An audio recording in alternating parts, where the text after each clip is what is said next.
दिल्ली में पहले योगी मॉडल की गूंज थी, अब बुलडोजर दीदी की धूम है।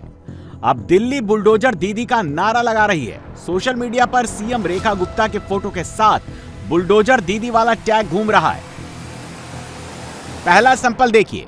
दिल्ली में कानून से ऊपर कोई नहीं है। बुलडोजर दीदी अपराध के खिलाफ सख्त रुख रखती हैं। स्ट्रिक्ट एक्शन दीदी लीड कर रही हैं। स्ट्रॉन्ग एक्शन, डिसिप्लिन और डेवलपमेंट, ये सब सीएम रेखा गुप्ता के लिए लिखा जा रहा है। बुलडोजर दीदी अपराधियों को बख्शने वाली नहीं है। दिल्ली में अपराध करने वालों के लिए कोई जगह नहीं है। न्याय की प्रक्रिया तेजी से आगे बढ़ रही है। एक तरफ बुलडोजर दीदी जहां दोषियों के खिलाफ कड़े एक्शन ले रही है, वहीं दिल्ली सरकार पूरी संवेदना के साथ पीड़ित परिवार के साथ खड़ी है। सीएम रेखा गुप्ता ने परिवार को भरोसा दिलाया कि परिवार की हर मदद की जाएगी और वो उनको इंसाफ जरूर दिलाएंगी।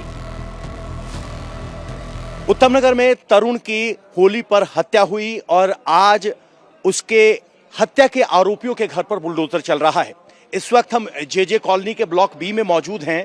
यहां आप देखेंगे तो एक जेसीबी मशीन खड़ी है और इसके ठीक आगे आप देख पा रहे होंगे कि एक 3 मंजिला मकान था जो लगभग 75 गज में बना हुआ था, जिसको एमसीडी के कर्मचारियों ने पहले हथौड़े का इस्तेमाल करते हुए बाकायदा रेलिंग को गिराया गया और उसके बाद बुलडोजर के जरिए इस मकान को तोड़ दिया गया। फिलहाल 2 मंजिलों को ध्वस्त किया जा चुका है। ग्राउंड फ्लोर पर अभी भी तोड़फोड़ की कार्रवाई जेसीबी के जरिए की जा रही है। यहां एमसीडी की गाड़ी लगाई गई है। वो एमसीडी की गाड़ी यहां से मलबे को तुरंत हटा रही है। इसके अलावा बीएसईएस के अधिकारी यहां बिजली का कनेक्शन काटने के लिए आए हैं।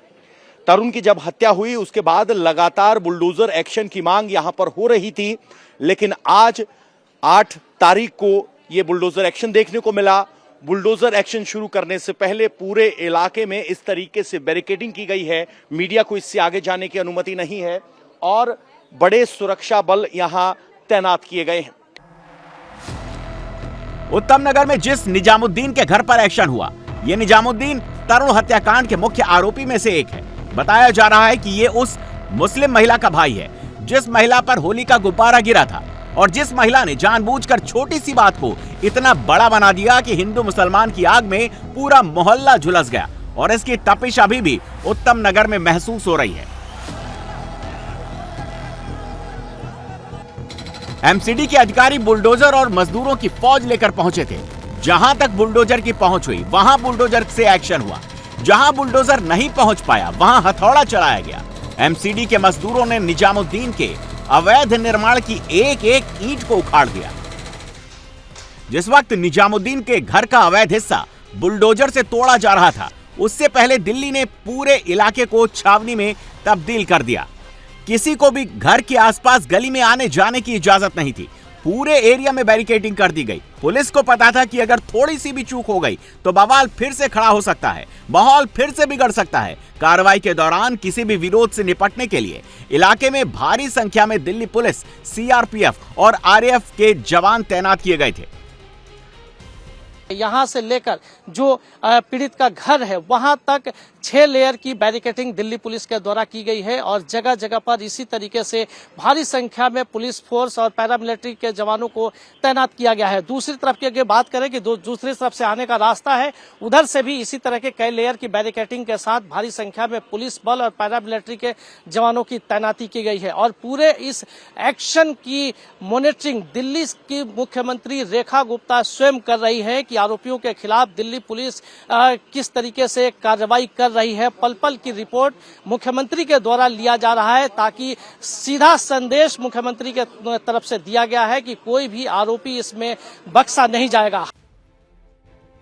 दिल्ली सरकार और दिल्ली पुलिस पर इस केस को लेकर बहुत प्रेशर था, लेकिन ऐसा बिल्कुल नहीं है कि हिंदुओं ने बुलडोजर की डिमांड की तो सरकार ने बुलडोजर चला दिया।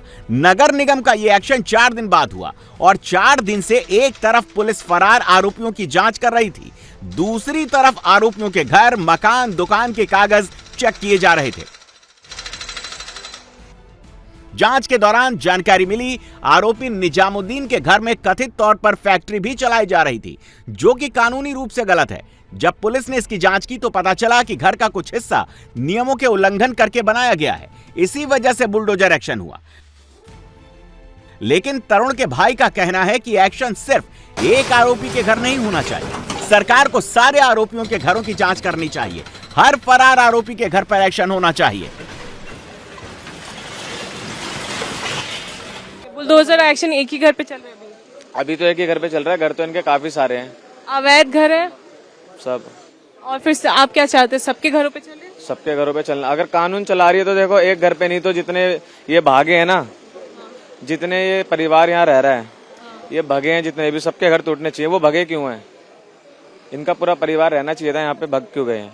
गलत किया तभी तो भगे हैं। सबने मारा है पीछे से जैसे मर्जी।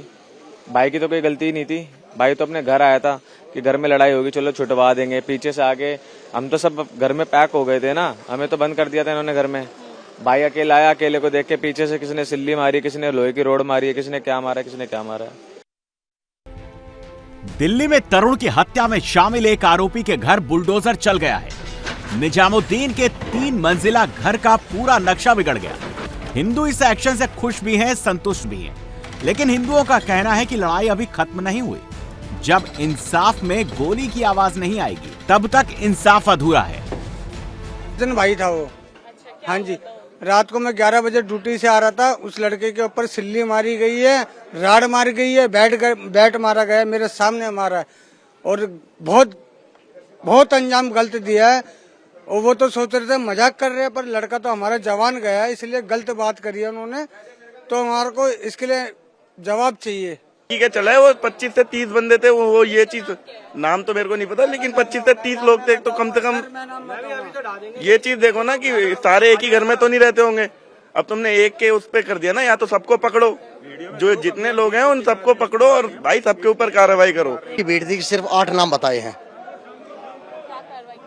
एनकाउंटर या एनकाउंटर नहीं करते, हमारे हवाले कर दो मैडम। कनेक्शन डोमेस्टिक है और कमर्शियल में यूज हो रहा है। अब हिंदू ऐसा क्यों कह रहा है, इसकी वजह इन तस्वीरों से समझिए। उत्तम नगर के जेजे कॉलोनी में भाईजान ने खून की होली खेली थी। मुस्लिम महिला से माफी मांगने के बावजूद हिंदुओं के घर में घुसकर हमला बोला गया, बुजुर्गों को पीटा गया। जब भाईजान का मन इतने में नहीं भरा तो रात को जब उस घर का चिराग होली खेलकर बाइक से आ रहा था, पहले से घात लगाकर बैठे 18 से 20 भाईजान की टोली ने गली में ही तरुण पर हमला कर दिया। लाठी, डंडों, बैट से पिटाई करने लगे। जब तरुण जमीन पर गिर गया तो पत्थर से भी मारा गया। अब पुलिस तरुण के हत्यारों की तलाश में जुट गई है। दिल्ली पुलिस के इस केस में 8 आरोपियों की गिरफ्तारी कर चुकी है। इसमें एक आरोपी नाबालिग भी है। जिन आरोपियों को पुलिस ने गिरफ्तार किया है उसमें उमरदीन, जुम्मादीन, मुश्ताक, कमरुद्दीन, मुजफ्फर, ताहिर और निजामुद्दीन है, जिसके अवैध निर्माण पर प्रशासन ने बुलडोजर चलाया। उमरदीन, जुम्मादीन और कमरुद्दीन सगे भाई हैं, जबकि अन्य उसके करीबी रिश्तेदार हैं। तरुण पर हुए हमले में 20 से ज्यादा आरोपियों के शामिल होने की बात कही जा रही है। वारदात के बाद से ही आरोपी ताला लगाकर घर से फरार हैं। महिला भी फरार है। अब उसके रिश्तेदार भी। इस गली में 7 से 9 मुस्लिम परिवार के घर हैं। करीब करीब हर घर पर ताला लटका हुआ है। सीएम रेखा गुप्ता के ऑर्डर के बाद दिल्ली पुलिस अब इस केस में नजीर बनाने वाला एक्शन ले रही है। आरोपियों पर अपना शिकंजा कस रही है। आरोपियों ने पुलिस पर एफआईआर में अब अटेम्प्ट टू मर्डर की जगह सीधे सीधे मर्डर का मुकदमा दर्ज कर लिया है। पुलिस ने आरोपियों पर बीएनएस की धारा 110 को 103 में तब्दील कर दिया है। एफआईआर में SC/ST अधिनियम की धाराएं जोड़ दी गई हैं। पुलिस अन्य संदिग्धों की पहचान करने, उन्हें पकड़ने और सीसीटीवी फुटेज खंगाले जा रहे हैं। दिल्ली पुलिस की टीमें अलग अलग इलाकों में छापेमारी कर रही हैं। पुलिस किसी भी आरोपी को बख्शने के मूड में नहीं है।